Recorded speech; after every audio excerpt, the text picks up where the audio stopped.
Is Donald Trump balmy or brilliant? 0207 862 2222 is the number that you need. Even by Donald Trump's standards, it's been a wild few days. And we woke up yesterday to the news that he wants to reopen the notorious Alcatraz prison after more than 60 years, and that he also plans to save Hollywood with 100% tax on movies coming in from foreign lands, including, of course, the UK. Now, that particular idea has branded nuts by film insiders, as most US movies are shot and produced in a variety of countries.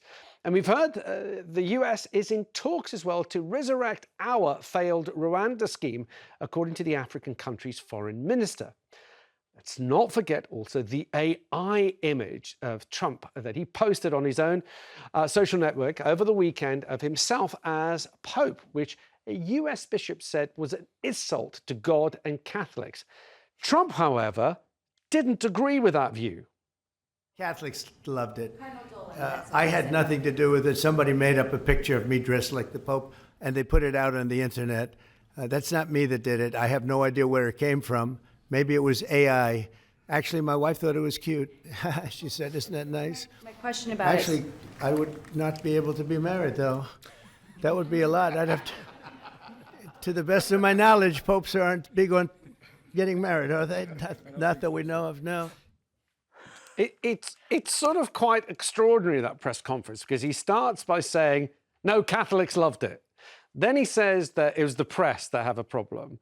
And then he says, I had nothing to do with it. I didn't post it. Someone else did it. But he did post it. He did post it. Well, we don't know whether he himself pushed send, but it was on his personal account. And I love the fact that he has to make it clear that it was AI. As if he doesn't remember if he dressed up as a I was going to say, Pope. he said maybe it's AI, as if it could have been a real dress-up booth. But I thought that's funny.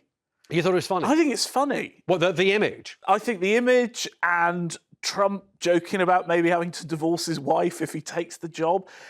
I just think some of it is a different sense of humour that we wouldn't expect from a president. But once you get it, he's quite funny. Funny or offensive? I think that at this moment in time, that was deeply offensive toward Catholics. I'm not Catholic, but they've just had their Pope die. They're mourning the loss of their Pope, who they loved. So, no, it's not funny. Yeah, but in Britain, we were on to talks about whether we should abolish the monarchy and replace the head of state with Stephen Fry within about 20 minutes of the Queen dying. You know, and that's just part and parcel of... I don't think there's anything particularly offensive about that. If I were Pope, reopening Alcatraz is exactly the sort of mad stuff I'd try and get away with, because I think, you know, it sounds like a nice idea. I mean, reopening Alcatraz, you know, again, is that one of those ideas where it's sort of a little, sounds crazy, but actually it's going to be playing very well with his base? Well, first up, it's a non-story anyway, because there are prisons everywhere. It's just saying we're going to reopen that prison, which is, that's not a story. But he releases so many bits of information all day long. He is posting this stuff. And so, for us, as consumers of all of this, we can't stop talking about it. You don't know where to begin. I mean, his former advisor, Steve Bannon, did say, you know, you flood the zone. I'm not going to say the word that he said, what you flood the zone with, but you flood the zone, you give so much information. But, I mean, the thing about Trump is he said these big things. So even if you want to take Alcatraz, as you said, it's just another... But the cost of reopening Alcatraz, which, of course, now is a tourist attraction, I've been there. It's rather lovely. You've been there as well. Yeah. I mean, it's quite extraordinary. It's but the cost of reopening The Rock would cost a lot more than actually building a brand new high-security prison. So it makes no sense whatsoever. But, Christian, that doesn't matter.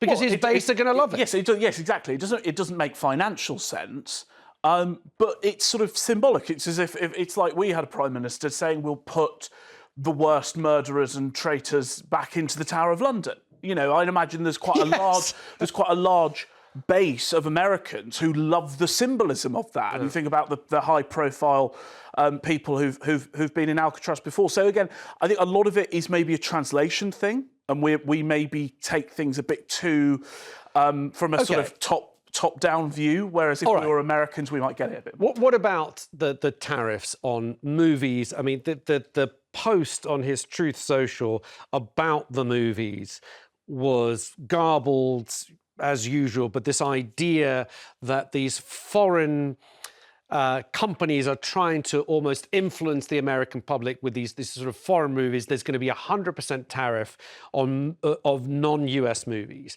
Now, take a huge movie like Mission Impossible. That's shot all over the world. Yeah. Is And it lots an of it here American in the UK. movie? Yeah. Some of those American companies are part owned by conglomerates around the world. I'd be pushed to really describe what an American movie is. I think it just goes to show his lack of knowledge about how movies are actually made. Loads of American movies are shot in Budapest because they have the big spaces there and it's cheap to film. And so I think this is terrible for the movie industry. Terrible for the UK movie industry as well, Yes. because it's huge. You know, Shepperton Studios, all the studios that we've got Again, around the is country. it just a threat? Is it just one of those things he's just thrown out there, or is it serious? I think that's the question always with Trump. Well, then you come back to the tariffs. You know, the tariffs, big announcement. I'm going to tax penguins. I'm going to do all that. But then I'm going to take the tariffs away for 90 days. Now, 27 days in, there have been zero trade deals for the 200 countries. He's invented some more countries. There aren't that many, but there's zero deals. So is it what we're talking about, this flooding the zone, just be in the news cycle, even if what you're saying bears no resemblance to reality whatsoever? So I think there is often method in some of Trump's madness. Are you sure there is method, or are we trying to find method? No, I really do because think accepting the truth that there's a madman in charge in the White House is more terrifying. No, I really do. I think there is method. If you look throughout his career history, his negotiating tactic is always start from an almost silly position and then walk back to where you wanted to be in the first place. You're talking about a man who went bankrupt running casinos, which is I'm not saying it's a good technically negotiating almost tactic, impossible. I think that's his negotiating tactic. And there's also my argument, my main argument is not on the economics, because I think the tariff stuff's been so disruptive that it is madness. I don't think there's a method there. But in other areas like foreign policy, if you've got a leader like Trump, who we think of as slightly unhinged, we think, is he going to go to war? Is he going to press the nuclear button? During his first term in office, there was a lot of peace in the Middle East and with Russia and with China, and I think it worked. Let's find out what people are saying at home. Ian's in Leeds. Ian, mad or genius? Well, certainly not the latter. I mean, you know, the ham slipped off his sandwich years ago. Here's the problem with Donald Trump. Hello? Yeah, go on. We can hear you. Oh, sorry, yeah. Yeah, here's the problem with Donald Trump. He says just enough to keep himself in the headlines. Yeah. And this is what it's about. So when he talks about reopening Alcatraz, he either A, doesn't mean it, which means that he's lying to his base, or he's spinning them an absolute yarn, or he doesn't understand it couldn't be opened for sheer practical and financial reasons. Yeah. But he's doing this to keep himself in the headlines, to keep himself on Fox News, on Newsmax, on OAN, etc., etc. Yeah, and you can see that. You can see that with the minerals deal he signed with Ukraine a few days ago. That deal, when it was first introduced, Ukraine are going to pay back the $300 billion. They're going to do all this. We're going to take it. If you look at what the deal's been signed, it's nothing like what he's promised. Is actually they've climbed down a lot from the US point of view in order to sign that deal. That, of course, passes by because he said something else that's crazy, that we're busying ourselves and we're not looking at the reality of what he actually does. Ian, thank you. Let's take another call. Will's in Wrexham. Genius or madman, Will? He's an absolute madman. He's mental. He's living in Cloud Cuckoo Land. But do you think that perhaps, like Christian's saying, that some of the stuff actually has a strategy behind it? No, I don't. He's not in the real world. What kind of real man goes to a funeral to pay his respects for his country and arranges a meeting with Zelensky and says, let's thresh this out? We're meant to have, a president that they're meant to be proud of. I wouldn't be proud of him if he was my president. Okay. All right. Will, thank you.